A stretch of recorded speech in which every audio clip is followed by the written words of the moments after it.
முதலமைச்சர் மு.க.ஸ்டாலின் நேற்றைய தினம் சேலத்துக்கு சென்றிருந்தார். இன்றைய தினம் தருமபுரியில அரசு நிகழ்வில் பங்கேற்கிறார். இன்றைய தினம் முதலாவது நிகழ்ச்சியாக பயிர்க்கடன் வழங்கும் திட்டத்தை முதலமைச்சர் அவர்கள் தொடங்கி வைத்திருக்கிறார். ஏற்கனவே பயிர்க்கடன்கள் வழங்கப்பட்டு வரக்கூடிய நடைமுறையில் புதிதொரு மாற்றத்தை தமிழ்நாடு அரசு தற்பொழுது கொண்டு வந்திருக்கிறார்கள். அதாவது வேளாண்மை கூட்டுறவு கடன் சங்கங்கள் மூலமாக விவசாயிகள் பயிர்க்கடன் வழங்கக்கூடிய திட்டம் என்பது அவர்கள் விண்ணப்பிக்கக்கூடிய நாளிலேயே வழங்கும் வகையிலான ஏற்பாடு தற்பொழுது செய்யப்பட்டிருக்கிறது.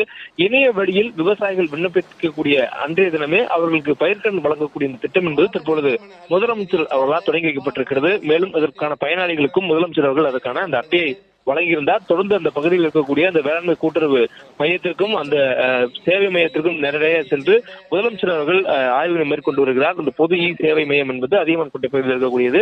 அந்த பகுதிக்கு முதலமைச்சர் அவர்கள் நேரிலேயே சென்று ஆய்வுகளையும் மேற்கொண்டு வருகிறார்.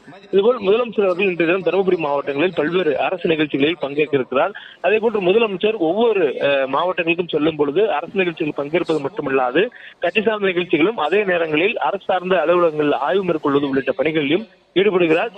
சர்ப்ரைஸ் விசிட் என சொல்லக்கூடிய அளவில் திடீரென்று ஆய்வுகள் மேற்கொள்வது, அந்த பகுதியில் இருக்கக்கூடிய அரசு அலுவலகங்கள் முறையாக இயங்குகிறதா என்பதை கண்காணிப்பது போன்ற பணிகளிலும் கூட முதலமைச்சர் ஈடுபடுவார். அந்த வகையில இன்றைய தினம் தருமபுரிக்கு சென்றிருக்கக்கூடிய முதலமைச்சர் அதியமான் கோட்டையில பயிர்க்கடன் வழங்கும் திட்டத்தை தொடங்கி வைத்தது மட்டுமல்லாது அங்க இருக்கக்கூடிய அலுவலகங்களுக்கு சென்று நேரடியில் ஆய்வு செய்து வருகிறார். தொடர்ச்சியாக அவருடன் கூட்டுறவுத்துறை அமைச்சர் பெரிய கருப்பன் உள்ளிட்ட முக்கிய துறை சார்ந்த அதிகாரிகளும் அமைச்சர்களும் இருக்கிறார்கள். தொடர்ந்து முதலமைச்சர் நிகழ்ச்சி தொடர்ந்து அடுத்த கட்டமாக தருமபுரி மாவட்டத்தில் அடுத்தடுத்த நிகழ்வில் பங்கேற்க இருக்கிறார். பிளே ஸ்டோர் மற்றும் ஆப் ஸ்டோரில் இருந்து பாலிமர் செயலியை QR கோடு மூலம் பதிவிறக்கம் செய்யுங்கள். செய்திகளை உடனுக்குடன் பெறுங்கள்.